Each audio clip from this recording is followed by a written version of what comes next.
வணக்கம் நண்பர்களே. ஏஐ உலகம் இப்போது ரொம்ப பெரிய சர்ச்சையாக நடக்குது.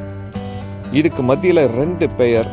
ஒன்று ஓப்பன் ஏஐவின் ChatGPT, இன்னொன்று சீனா இப்போ புதுசாக வெளியிட்டிருக்க DeepSky.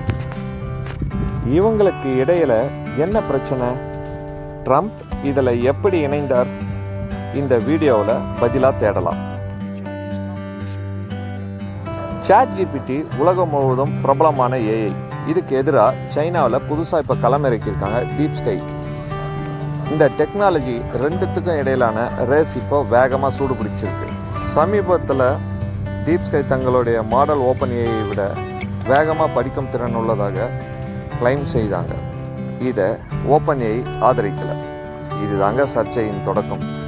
DeepSky சீனாவுக்கு தரவுகளை அதிகம் பயன்படுத்தியதாகவும் ChatGPT உலகளவில் தரவுகளை சமர்ப்பிப்பதாகவும் விமர்சனங்கள் வந்தன. இதில் ஏஐ யார் சிறந்தவர்கள்? தரவு தனி உரிமை பிரச்சனை எப்படி? இதை பற்றி ட்ரம்ப் என்ன சொன்னார்ன்றதை பார்க்கலாம்.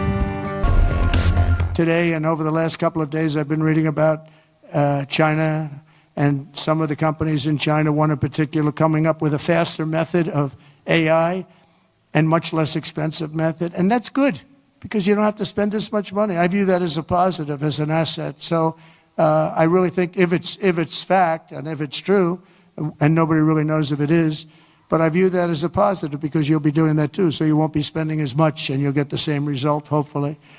The release of DeepSeek AI from a Chinese company should be a wake-up call for our industries that we need to be laser focused on competing to win, because we have the greatest scientists in the world. Even Chinese leadership told me that. They said you have the most brilliant scientists in the world in Seattle and various places, but Silicon Valley, they said there's nobody. Donald Trump சமீபத்தில் AI தொழில்நுட்பம் குறித்து ஒரு இன்டர்வியூவில் பேசினார். அவர் கூறியதாக சீனா AI ரேஸில் அமெரிக்காவை விட முன்னேறிவிட்டது, இது ஆபத்தானது. இதே வார்த்தைகளை DeepSky ChatGPT சர்ச்சையாக எடுத்து சென்றது. ட்ரம்ப் சீனா ஏஐ கடுமையாக விமர்சித்தார். ஆனால் இது உண்மையா அல்லது அரசியல்வாதமா? ஏஐ போட்டியில் யார் முன்னிலையில் வகிக்கிறார்கள்? நண்பர்களே, ஏஐ உலக போட்டி எப்போதுமே சூடாக இருக்கும். ChatGPTக்கும் DeepSkyக்கும் போட்டி, ட்ரம்ப்ஸின் கருத்துக்கள், இவை அனைத்தும் ஏஐ எப்படி அரசியல் தொழில்நுட்பத்துடன் இணைக்கிறது என்பதை காட்டுகிறது.